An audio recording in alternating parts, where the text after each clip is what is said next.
আজকের আলোচ্য বিষয় হচ্ছে উজুবে ইসমাম কি, পবিত্র কোরআনে কয়টি আছে ও কি কি, এবং তা কিভাবে আদায় করতে হয় উদাহরণ সহ বিস্তারিত আলোচনা করতে যাচ্ছি ইনশাআল্লাহ। আউযু বিল্লাহি মিনাশ শাইতানির রাজিম। বিসমিল্লাহির রহমানির রহিম। সম্মানিত জ্ঞান পিপাসু ভাই ও বোনেরা, আসসালামু আলাইকুম ওয়া রাহমাতুল্লাহি ওয়া বারাকাতুহু।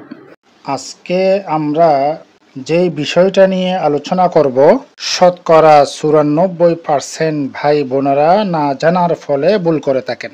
এমনকি কখনো ভাবিও না যে এটা ভুল হচ্ছে। শুধুমাত্র যারা কেরাতের কিতাবগুলো আয়ত্তে আছে তারা ব্যতীত। আর তা হলো উজুবে ইসমাম।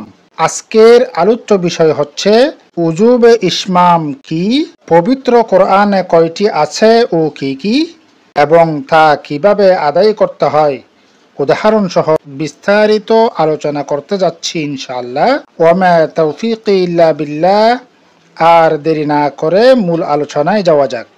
আমরা স্ক্রিনে দেখতে পাচ্ছি উজুবে ইসমাম, অর্থাৎ ইসমাম জরুরি। ইসমাম শব্দটি শাম্মা হতে উদ্ভূত। শাম্মা অর্থ গন্ধ, ইসমাম অর্থ গন্ধ নেওয়া। قالوا يا أبانا ما لك لا تأمنا على يوسف وإنا له لناصحون। উজুবে ইসমাম পড়ার নিয়ম। উপরোক্ত এই আয়াতটির মধ্যে লা তা'মান্না পড়ার সময় নাকের মধ্যে গুন্না অবস্থায় 2 ঠোঁট গোল করতে হবে, অর্থাৎ পেশের গন্ধ দিয়ে মান পড়া শেষ করতে হবে। এটাকে ইসমামে লফজি বলে। পবিত্র কোরআনে 2টি মাত্র ইসমাম আছে। লা তা'মান্না যখন আসবে তখন আমাদেরকে ঠোঁটকে গোল করে ফেলতে হবে। লা তা'মান্না গোল করে আবার একইভাবে পড়তে হবে। এখন আরেকটা হচ্ছে লাইম বাসাত্তা ইলাইয়া ইয়াদাকা।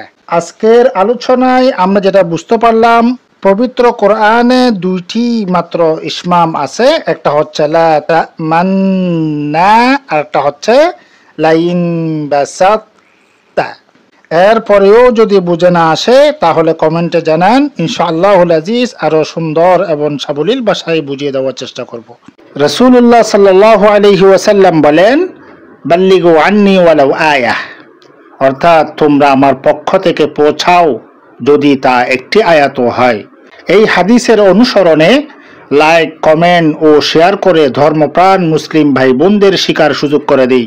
কেননা আমাদের শেয়ারের ফলে একজন ভাই কিংবা বোন যদি শিখতে পারেন তাহলে আমরাও সওয়াবের ভাগীদার হব ইনশাআল্লাহ। পরিশেষে বলবো, আমরা যারা সহজ কোরআন শিক্ষা ইউটিউব চ্যানেল থেকে দেখছি, চ্যানেলটি সাবস্ক্রাইব করে বেল আইকনটা অন করে দেই। আর আমরা যারা ফেসবুক পেজ থেকে দেখছি, পেজটি ফলো করে রাখি, যাতে আমরা পরবর্তী ভিডিওগুলো ধারাবাহিকভাবে দেখে শিখতে ও জানতে পারি। আগামী পর্ব দেখার আমন্ত্রণ জানিয়ে এখানেই শেষ করছি। আসসালামু আলাইকুম ওয়া রাহমাতুল্লাহি ওয়া বারাকাতুহু।